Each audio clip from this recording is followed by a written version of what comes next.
Brought to you by... In the wake of unimaginable trauma and loss, each of us feels haunted by unanswered questions. Why has this happened? Why can't I go back and change things? Why couldn't it have been me? We ask ourselves these questions frivolously, never expecting any real answers to come. These occurrences are often the great mysteries of the universe, after all. However, sometimes our pain becomes a beacon for something more sinister, and that thing chooses to call back from the void.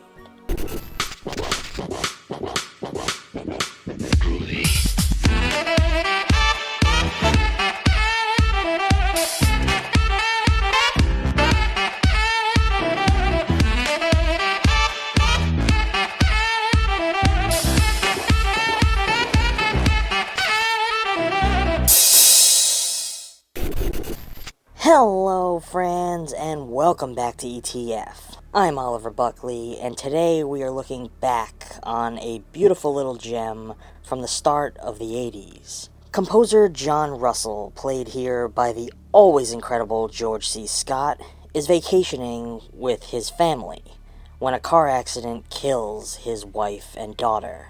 Distraught with grief, Russell leaves his home in New York City for a giant, secluded house near Seattle. Soon, Russell starts to feel the presence of a ghost, a boy who drowned in the bathtub there. Russell seeks the assistance of Claire Norman, who led him to the house initially, in uncovering the secrets of the boy's untimely demise. The Changeling, an experience beyond total fear. The opening of this film is extremely quiet and eerie. In fact, there is no score until after this tragic first sequence. Instead, the film suspends us into the ominous silence of this snowy mountain road, using only diegetic sound to build the looming tension of the horrible tragedy that is about to befall this family. This actually might be one of my favorite moments in the entire film. This cold opening sequence that smacks us in the face with a harsh and unforgiving tragedy. It forces us into this prolonged moment through the use of slow motion. As soon as the truck comes into view, the film slows to a crawl. Our protagonist sees what is to come, but can do nothing to save his loved ones from their fate. And we as the viewers are right alongside him, spectators to the worst moment that anyone should ever have to face. The song that plays over our opening credits is a soft and haunting piano arrangement, which plays beautifully into the soundtrack of the rest of the film.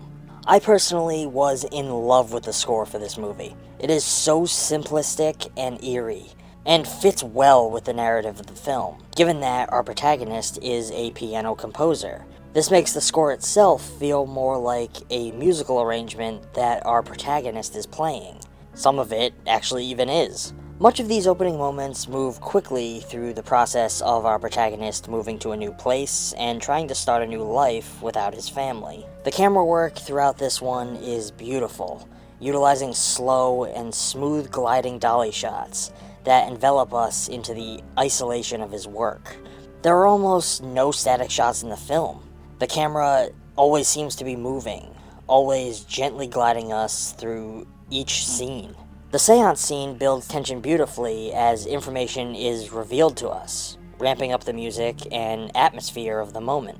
I personally loved the handheld camera work that comes in, moving down the stairs toward the seance as they speak with the entity. I think most notably, the film implements moments of slow motion, very similar to the opening sequence, but only when it would have the greatest impact. These moments come without warning, causing us to suddenly find ourselves almost frozen in the horror, such as when the ball bounces down the stairs, or our protagonist is thrown through the banister. This film famously stars George C. Scott and Trish Van Devere. Throughout this film, the two grow to be love interests, which is interesting because they were married to each other in real life. Publicity for this film stated that the two had worked together 7 times in their 8 years of marriage. They'd been together in 6 movies, 1 for television and 1 as a stage play.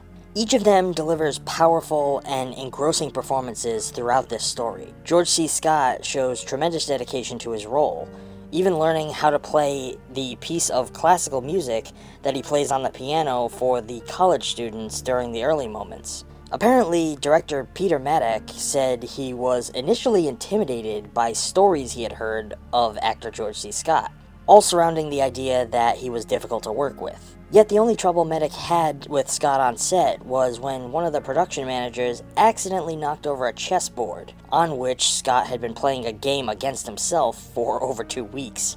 One of the more prominent things that people find so memorable about this one is the setting. This grand, derelict house in the countryside. The house seen in the movie in real life doesn't and never actually did exist. The filmmakers could not find a suitable mansion to use for the film, so at the cost of around $200,000, the production had a Victorian Gothic mansion facade attached to the front of a much more modern dwelling in Vancouver. This construction was used for filming all the exterior scenes of the Carmichael Mansion. The interiors of the house were an elaborate group of interconnecting sets built inside a film studio in Vancouver. Although the movie is based on events which supposedly took place at Henry Treat Rogers' mansion in Denver, Colorado, while writer Russell Hunter was living there in the 1960s. The Cheesman Park neighborhood in the movie is a reference to Cheesman Park in Denver, where the original hauntings supposedly transpired. When we are first introduced to the setting and John is being shown the property, it looks neglected to some degree, kept up on only by the Historical Society. Once John moves in, he begins to breathe life into it. The dark halls and rooms become warm with light, the walls adorned with art, and rooms populated by furniture. It plays on that old idea that a house is a living thing. It needs life thriving within its walls to give it life. When left abandoned, rooms vacant, and walls bare, it begins to shrivel and die, because no one is there to keep up on it. This element added to the feeling of the house being a character in and of itself, a living, breathing entity. So this should be a lesson to you. Don't let your home stand empty. Live out its spaces, fill up its rooms, and adorn its walls. And you can do so with some incredible movie-related art from Movie Palette.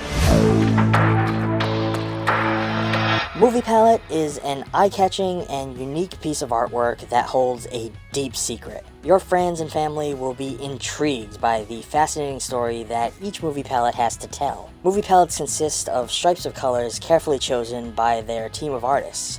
Every stripe represents a color of a particular scene in a movie. Each stripe is put in chronological order, giving you a perfect representation of your favorite films in one beautiful work of art. The effect is a stunning and accurate representation of the colors and vibrancy found in your favorite movies. As its secret is revealed, Movie Palette is sure to become a conversation piece, as you try and guess which colors represent which scenes. The best part about these for me is that it's a piece of art that showcases the visual look of a film through the captivating color palette that makes it capture our imaginations. Not often do we see the color of a film so beautifully celebrated, which is why ETF has partnered with Movie Palette to bring you this exclusive offer. Head on over to moviepalette.com, pick the movie palette of your favorite film, and use promo code EMBRACE15 at checkout to get 15% off your purchase. That's EMBRACE15 to get 15% off your purchase of Movie Palette. Now, back to the video. There was an element used in this film that reminded me of a concept that I've heard before. The room that George C. Scott finds in the hidden attic area reminds me a lot of those disappointments rooms that some houses have. Now, if you don't know what a disappointment room is, it was a very tragic thing in history. Apparently, these were rooms that were historically used for parents who had a child with a disability, and they wanted to keep them a secret from the rest of the world. From what I have heard, they have been discovered in older homes across the country, sometimes in much smaller colonial-style homes like the one here in Rhode Island, which was built in, I think, 1857. There was even another movie made surrounding this one, though much of that was changed and upscaled in the film. Maybe we'll cover it at some point. Over the years, this film has left quite an impact on the horror community. Director Martin Scorsese included this one on his top 11 scariest horror films of all time list. I have personally seen it included on many lists of scariest movies of all time, including Shudder's recent 101 Scariest Movie Moments. This movie was the first film to win Best Picture in the Canadian Film Awards, after its name was changed to the Genie Awards. The film was nominated for 10 Genies and won 8 of them. That's quite a feat. I personally find this to be a gorgeous masterpiece of horror cinema. I've said many times that I love slow burn, atmospheric types of horror. This film takes its time building its tension, developing its narrative, and enveloping you and our protagonists into a winding supernatural mystery that actually keeps you entirely engaged right up until its pulse-pounding finale. For so long, I had no idea what this movie was. I never knew what to expect from it. Being a lover of horror and folklore that I am, I always assumed that it was probably a monster movie of some kind. However, this one takes its name for a different meaning entirely. The meaning of the movie's Changeling title is defined as being a creature found in European folklore and folk religion. It is typically described as being the offspring of a fairy, troll, elf, or other legendary creature that has been secretly left in the place of a human child. Sometimes the term is also used to refer to a child who has been taken. It is the swapped child meaning of the term that is of relevance to this film's story. For me, this added so many layers to a title that, at face value, is so simple, making it an utterly perfect choice. I'm giving The Changeling an A+. For me, this one is one of those benchmarks in the horror genre. It stands as a monument to what atmospheric horror should strive to be, and a shining example of how simplicity is often all that is required to craft a haunting story. As you can imagine, I cannot recommend this one enough. I think it should be at the very top of everyone's watch list this year, whether or not you've seen it before.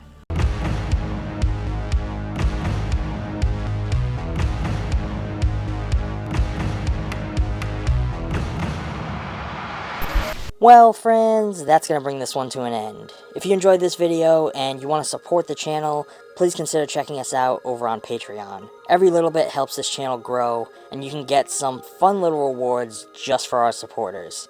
Until next time, stay safe, and thanks for watching.